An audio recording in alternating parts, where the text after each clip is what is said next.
Good morning students. Last class में हम लोगों ने संस्कार के बारे में कुछ बातें पढ़ी थी, तो उससे आगे बढ़ना है अब।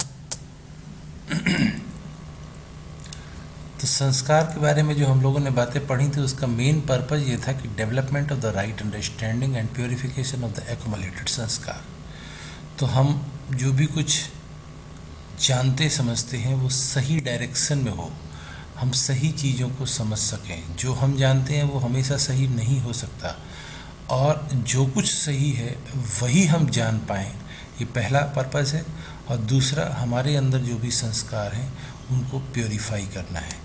ये चीज़ें हम लोगों ने लास्ट क्लास में पढ़ी थी, और डिज़ायर, थॉट और एक्सपेक्टेशन से मिलकर के ही हमारे संस्कार बनते हैं। इन्हीं चीज़ों को धीरे धीरे बढ़ाने से डेवलपमेंट होता है, जिससे कि हम एनिमल कॉन्शियसनेस से ह्यूमन कॉन्शियसनेस में मूव कर जाते हैं। ये चीज़ें हमारी लास्ट क्लास में हुई थी।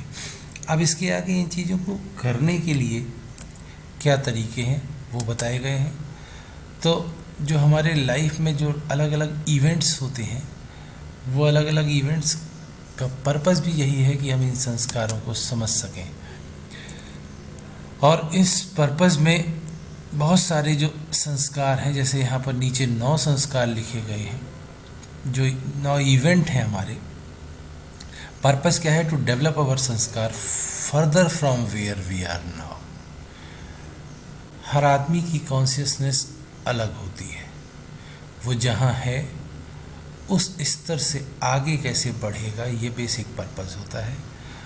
दूसरा, to develop the commitment and competence for the role we are about to play, कि हम क्या करने के लिए आए हैं और हमने कितना अपने आप में डेवलपमेंट कर लिया है। तो ये 2 मेन इश्यूज़ हैं। इन दोनों मेन इश्यूज़ को ध्यान में रखते हुए ये सारे के सारे इवेंट डिज़ाइन किए जाते हैं। तो इन इवेंट्स को अगर हम ध्यान से देखें तो सबसे पहले जैसे गर्भ संस्कार है, ये माता पिता के लिए होता है कि उनका जीवन जब व्यवस्थित होगा, जैसे बच्चे जैसे व्यवस्था के साथ वो अपनी लाइफ जी रहे होंगे, उसी तरीके से उनके बच्चे में गुण आएंगे।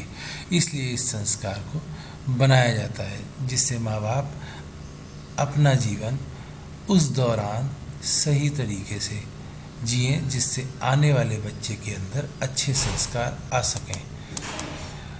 इसी तरीके से जन्म संस्कार हमने लिखा था, तो जन्म के समय भी बच्चे को अनुकूल वातावरण मिल सके, ये जन्म संस्कार की जिम्मेदारी है। फिर इसी तरीके से नेमिंग सेरेमनी, नाम बहुत इम्पॉर्टेंट रोल प्ले करता है लाइफ में। अगर आपका नाम सार्थक है तो आपका ध्यान हमेशा उस तरफ जाएगा, और अगर आपके नाम का कोई मतलब नहीं है, जैसा आजकल हो जाता है, तो उस नाम को लेने का कोई ख़ास पर्पस नहीं रह जाता है। इसी के बाद जो बर्थडे सेरेमनी आजकल हम लोग बहुत मनाते हैं, बर्थडे सेरेमनी का पर्पस केवल ये नहीं है कि कैंडल फूंक करके हम लोगों ने केक खा लिया और एक हू हल्लड़ मचाया। तो इस तरीके से जो आजकल का समाज बन गया है, पाश्चात्य सभ्यता को देखते हुए, वो सब गलत है। सही तरीके क्या है? देखिए, आपके सामने लिखा हुआ है। हमारे संस्कार की टारगेट स्टेट क्या है वो हमें पता लगना चाहिए। हम अभी किस स्टेट में हैं ये भी पता लगना चाहिए। सेलिब्रेट हम करते हैं किसी व्यक्ति के संस्कारों के लिए, कि उसके लास्ट ईयर क्या संस्कार थे और उनसे इस ईयर में उसने क्या इम्प्रूवमेंट कर लिया। इसके बाद कमिटमेंट भी हम करते हैं कि अब जो कुछ बच गया है अगले साल वो हम ज़रूर पूरा कर लेंगे। और फैमिली और फ्रेंड्स मेंबर सब साथ मिल के क्यों मनाते हैं? क्योंकि वो उसके कमिटमेंट में उसकी हेल्प करेंगे। तो इतनी चीज़ें हमारे जन्मदिन पर होनी चाहिए, लेकिन इनमें से शायद कुछ भी हमें ध्यान नहीं रहता है। इसके बाद एजुकेशन संस्कार है। ये संस्कार हमको सही समझने के अर्थ में आगे बढ़ाता है, और इस सही समझने से आगे हम उसको किस तरीके से अपने जीवन में जिएंगे, कैसे उस पर निर्वाह करेंगे, इस पर ध्यान दिलाता है। हम अपने परिवार में समृद्धि के लिए जो भी काम करते हैं, जो प्रोफेशन करते हैं, तो वो बहुत इम्पॉर्टेंट चीज़ है। परिवार की समृद्धि, समाज की समृद्धि, ये ध्यान में हमको नहीं रहता है। केवल अपनी इच्छाएं पूरे करने के लिए ही हम अपना प्रोफेशन चुनते हैं और पैसे का पर्पस केवल अपनी दबी हुई इच्छाओं को पूरा करना रह जाता है, जबकि सही पर्पस वो नहीं है। तो इस तरीके की बातें हमारी मैरिज सेरेमनी में भी वही बातें होती हैं कि मैरिज सेरेमनी केवल एंजॉयमेंट का काम नहीं है। जो एक दूसरे के साथ हम समाज में किस तरीके से जिए, वो बातें हमारे अंदर आनी चाहिए, सिखाई जाती हैं बड़ों के द्वारा।